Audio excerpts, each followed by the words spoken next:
was enemies to lover ring. Can you tell I'm a little delusional today? Yeah. I don't know. It was cute. I'm sick to my stomach. I can't someone to say that to me. It's the trope. Hi everybody, welcome back to my YouTube channel. A bitch is back talking about books. Today we are going to be talking about Scarred. It is the second book to the Never After series by Emily McIntyre. I just finished it the other day, and I must say right off the bat, I'm just going to tell you right now, I actually really enjoyed it, which is really surprising for me because if you saw my review for the first book, I will link the review for the first book in a link below in the description. But I did not like the first book. I thought the dialogue was kind of cringy. I was not into the kinks in that book. I just didn't really enjoy it. I did like the world building and the plot part of that book and how they incorporated the Peter Pan story into the narrative. I loved that about the first book, but I didn't like the book as a whole. Anyway, that's a little synopsis about that. This is the second book to the series, so I went into this thinking that I wasn't really gonna like it too much. I was gonna think, oh, it's kind of average, whatever, I'm just gonna read it. But I ended up actually really liking it. I gave it a 3.75 out of 5 stars, around 4, like around a 4-ish stars out of 5 stars, because I don't know, I think towards the end especially, I really did enjoy the book and I enjoyed the couple. I feel like there was a lot about this couple that just says like you understand why they like each other, which I will get into. But the only thing that I really didn't like about the book overall was just the pacing, and the world building was just really weak. And some of the motivations for some of the side characters, they would be forgettable. Let's get into the synopsis. Scarred is it's not a retelling per se, but they use elements of the Lion King story into the narrative. For the first book, it was Peter Pan. This time it is the Lion King. Honestly, I've only seen the Lion King a couple times, so I don't know how well they incorporated everything into it, but I really liked what they did with that. It follows Tristan and Sarah's love story. Tristan would be the Scar. If you ever saw the Lion King, he is the evil uncle. So it's about him and Sarah falling in love. Who is Sarah? Who is this girl Sarah? Who am I talking about? First of all, let's talk about Sarah for a little bit, okay? Because I have some things about Sarah. First of all, I love this girl, okay? I actually really loved Sarah. I loved her character, but why in God's name did the author name her Sarah? I am so sorry, but she just does not remind me of a Sarah that's set in the 1920s in some fantastical land around lakes and shit. And you name her Sarah, she is also royalty and she's going to become queen. And you're really gonna name, have you ever heard in your lifetime of Queen Sarah? I'm so sorry. Sarah is the name of my neighbor. Sarah is the name of the middle-aged woman with 2 kids who have to drop their kids off at soccer practice, okay? Sarah is not the name of a 1920s royal woman. I am so sorry about it. Her name was so out of place for me. I just did not understand it. Everyone else's name was fine. We have Michael, we have Tristan, Simon. Everyone else was fine, but why in God's name are you naming your name character Sarah? I just could not.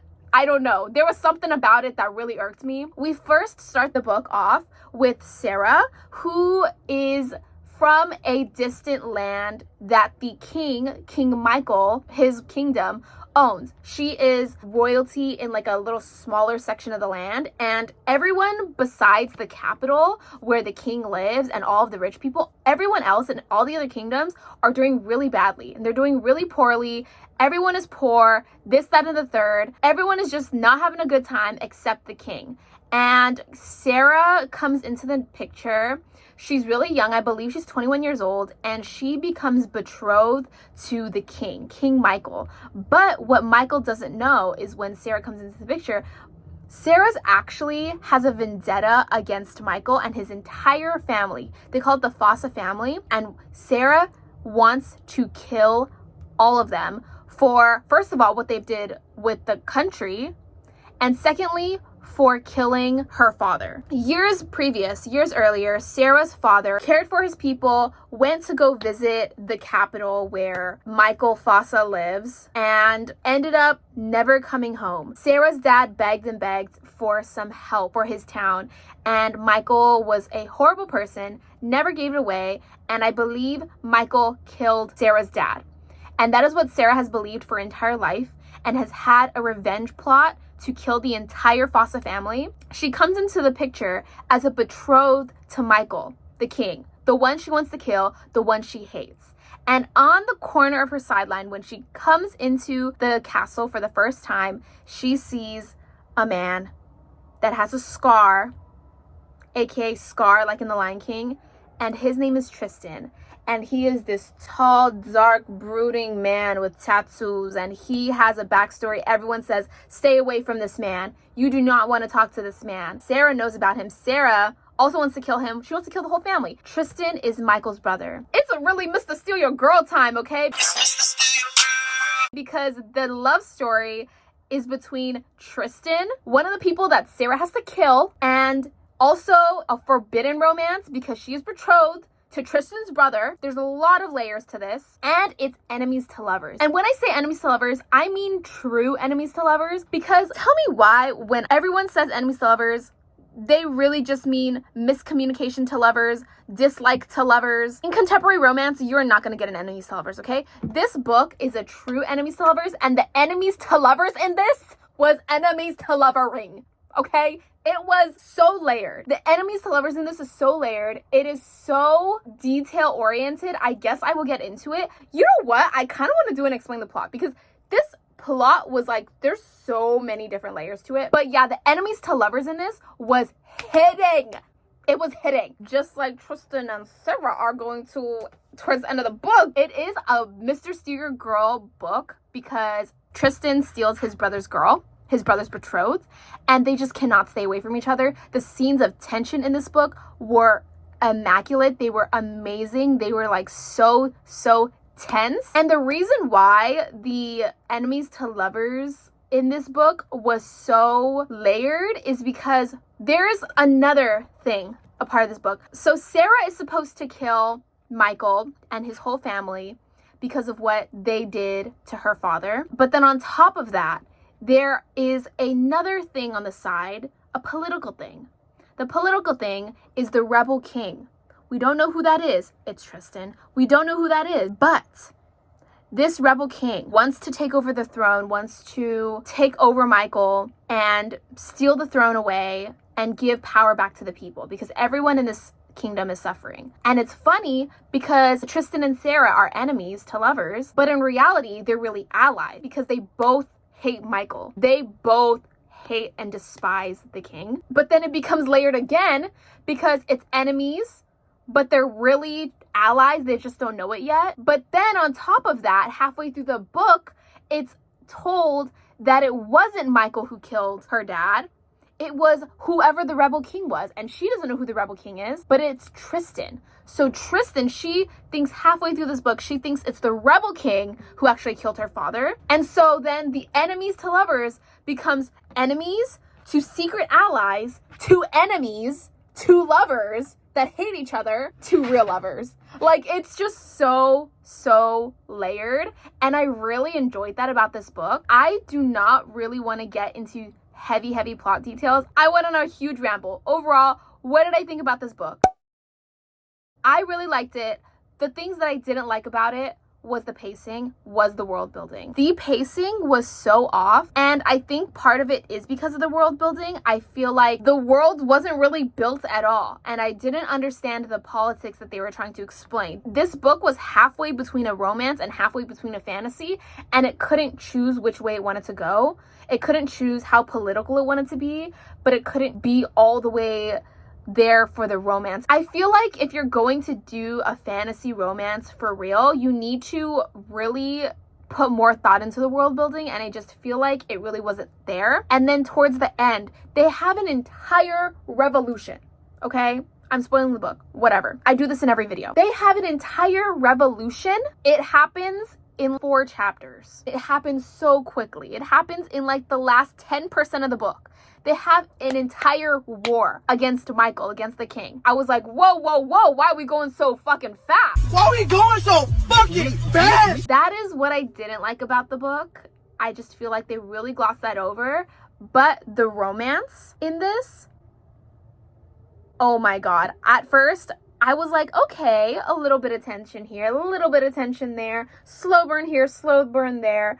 they can't really stay away from each other. The things that they say in this book about why they like each other just makes so much sense as to why they're kind of soulmates. So if I were to do another video about like, oh, would this book couple stay together by the end of the book? Yes. For this couple, I believe they would, because of the way that they both kind of understand each other. They're in a world where they both have to, first of all, hide who they really are, and they're both just hiding from each other, and they're both puzzle pieces to each other. The quotes towards the end too, these are so cheesy, but I ate it up because it just made so much sense, because them together made a lot of sense as a couple, because they're both strong, they both yearn for power, they're both conniving and cunning, but they also both secretly hide a lot of their vulnerability from everyone else besides each other. I don't know.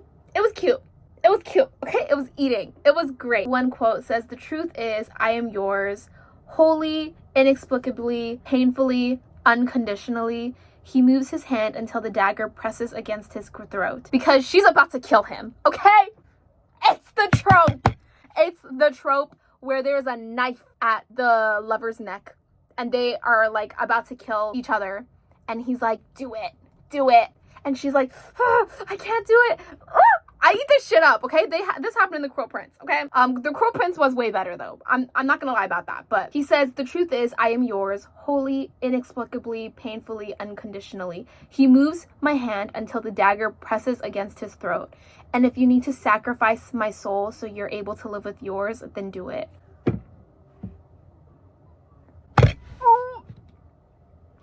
I'm sick to my stomach.